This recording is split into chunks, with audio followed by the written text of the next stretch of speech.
말씀에게 길을 묻다.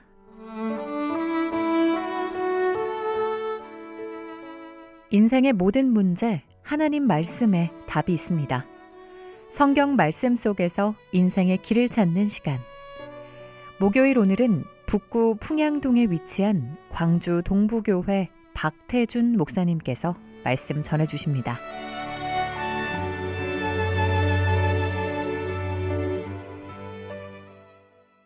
안녕하십니까, 극동방송 가족 여러분. 예수님의 생애를 연대기적으로 살펴보면서 복음서에 기록된 예수 그리스도의 복음을 전하고 있는 광주 동부교회 박태준 목사입니다. 지난 시간에는 요한복음 10장에 기록된 선한 목자 되신 예수 그리스도에 대하여 말씀을 나누었습니다. 요한복음 10장 11절입니다. 나는 선한 목자라. 선한 목자는 양들을 위하여 목숨을 버리거니와. 그렇습니다. 선한 목자이신 예수 그리스도께서 말씀대로 죄인들을 위하여 십자가에서 목숨을 버리셨고, 그 예수 그리스도를 믿음으로 구원을 받게 되는 놀라운 복음을 지난 시간에 전해드렸습니다. 오늘은 구원에 대하여 많은 분들이 헷갈려하는 구원의 두 가지 의미에 대해서 말씀을 나누겠습니다. 이 부분이 매우 중요함에도 불구하고 잘못 가르치는 경우도 있고, 잘 가르쳤지만 잘못 이해하는 경우도 있습니다. 성경에서 구원이라는 의미는 크게 두 가지로 기록되어 있습니다. 첫째, 죄인이 예수 그리스도를 믿음으로 죄의 형벌에서 자유로워지는 것을 구원이라고 말합니다. 다시 말해서 지옥 가지 않고 하나님께서 계시는 천국에서 영원히 살게 되는 것입니다. 이 구원은 사람의 어떤 행위로 되는 것이 아닙니다. 로마서 3장 28절에서는 사람이 의롭다 하심을 얻는 것은 율법의 행위에 있지 않고 믿음으로 되는 줄 우리가 인정하노라고 증거하고 있습니다. 의롭다는 용어는 법정에서 사용하는 용어인데 처벌받을 죄가 없다는 의미입니다. 또한 율법을 지킴으로 구원받을 수 없습니다. 로마서 3장 20절에서는 율법 행위로는 그 앞에 의롭다 하심을 얻을 육체가 없나니 율법으로는 죄를 깨달음이니라고 말씀하고 있습니다. 만약 우리가 율법을 지킴으로 인하여 구원받는다면 그 구원은 은혜로 받는 것이 아니라 내가 율법을 지킴으로 받는 것이 되는 겁니다. 따라서 예수 그리스도를 믿음으로 받는 선물이 될 수 없습니다. 에베소서 2장 8절에서는 구원은 선물이라고 말씀하고 있으며 에베소서 1장 6절에서는 우리에게 거저 주신다고 말씀하고 있습니다. 여러분들은 선물을 받으실 때 어떻게 받으십니까? 친한 친구가 선물을 주면 그에 해당하는 값을 지불하는 사람이 있을까요?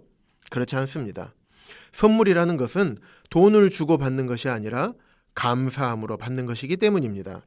이처럼 받는 입장에서는 거저 받고 감사함으로 받는 것이지만 선물을 주는 입장에서는 그 값을 지불해야 합니다. 하나님께서 우리에게 구원의 선물을 주시기 위하여 독생자이신 예수 그리스도를 이 땅에 보내셨습니다.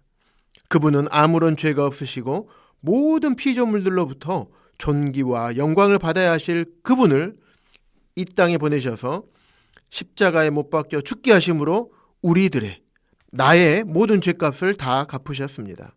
뿐만 아니라 주 예수님께서 십자가에서 죽으실 때 다 이루었다고 확증하셨습니다. 다 이루었다는 이 말은 헬라어로 테텔레스타이라고 합니다. 이 용어는 물건을 사고 물건값을 다 지불했다는 의미입니다. 주 예수 그리스도의 피로 죄인들의, 우리들의 죄값을 다 지불한 것입니다. 예수 그리스도께서 여러분과 저의 모든 죄를 다 갚으셨다면 우리가 갚아야 할 죄의 값이 더 있을까요? 우리가 우리의 죄값을 더 이상 갚을 것이 없는 것입니다.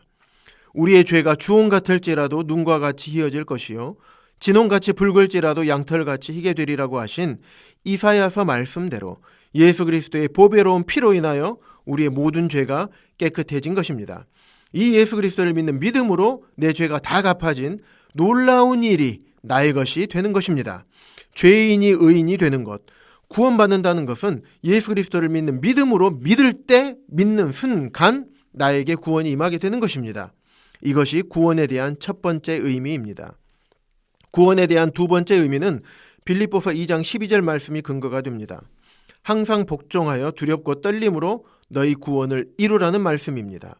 어떤 분들은 두렵고 떨림으로 너희 구원을 이루라는 말씀이 구원의 확신을 가지면 안 되는 것으로 잘못 해석하기도 합니다. 구원은 받았지만 구원받은 이후에 죄를 짓게 되면 구원이 취소될 수 있으니까 계속 죄를 짓지 않도록 두렵고 떨림으로 구원을 이루어야 한다는 것으로 잘못 가르치기도 합니다. 때로는 열심히 주님을 섬김으로 인하여 구원받게 된다는 행위 구원을 말하기도 합니다. 그렇다면 한 번 구원받는 것은 영원히 변하지 않는 것이기 때문에 염려하지 않아도 되는 것인가? 아니면 이 말씀을 토대로 두렵고 떨림으로 구원에 대해서 다시 생각하라는 말씀일까? 혹시 이 부분에 대해서 헷갈리시는 분들이 계시다면 오늘 이 시간을 통해서 분명하게 정리하시기 바랍니다. 결론적으로 말씀드리면 이 말씀은 죄의 형벌에서 자유롭게 된, 다시 말해서 구원받은 사람이 구원받은 그리스도인으로서 어떻게 살아야 하는가에 대한 의미입니다.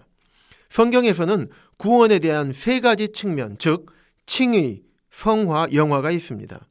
칭의는 앞서 말씀드린 구원에 대한 첫 번째 의미입니다. 성화는 구원받은 그리스도인의 삶이 구원받은 하나님의 자녀라는 신분에 맞도록 적응되어 가는 현재의 과정을 말합니다. 이것이 지금 말씀드리고 있는 구원의 두 번째 의미입니다. 구원받을 때 우리의 신분이 사탄의 자녀에서 하나님의 자녀로 바뀌게 됩니다.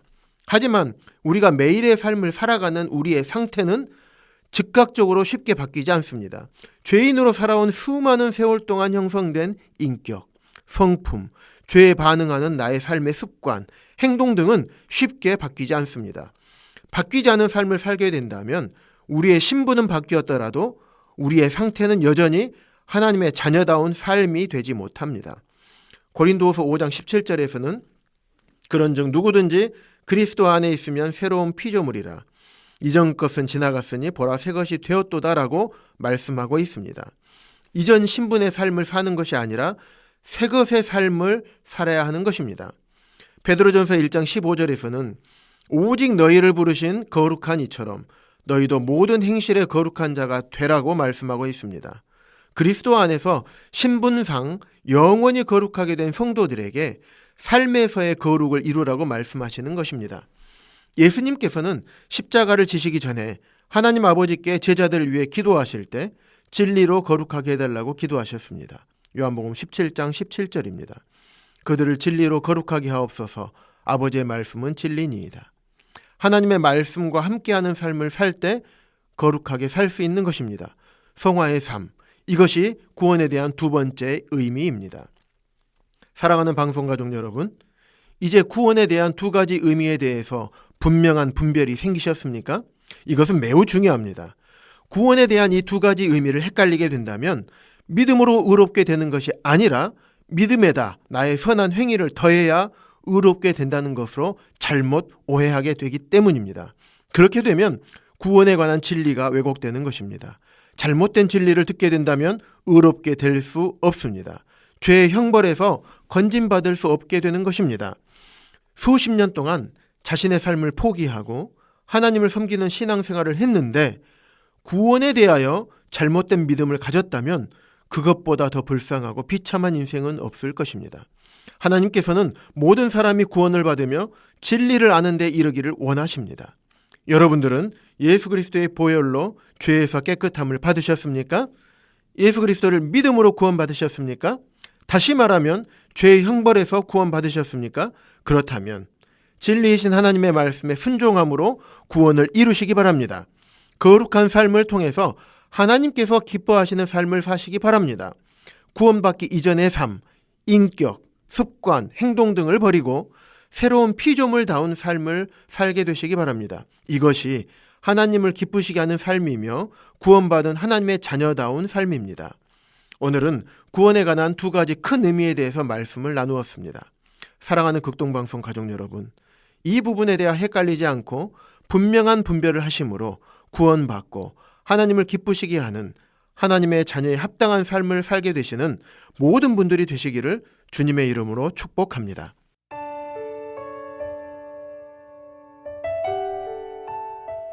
목요일 저녁 지금까지 북구 풍양동에 위치한 광주 동부교회 박태준 목사님께서 말씀 전해주셨습니다.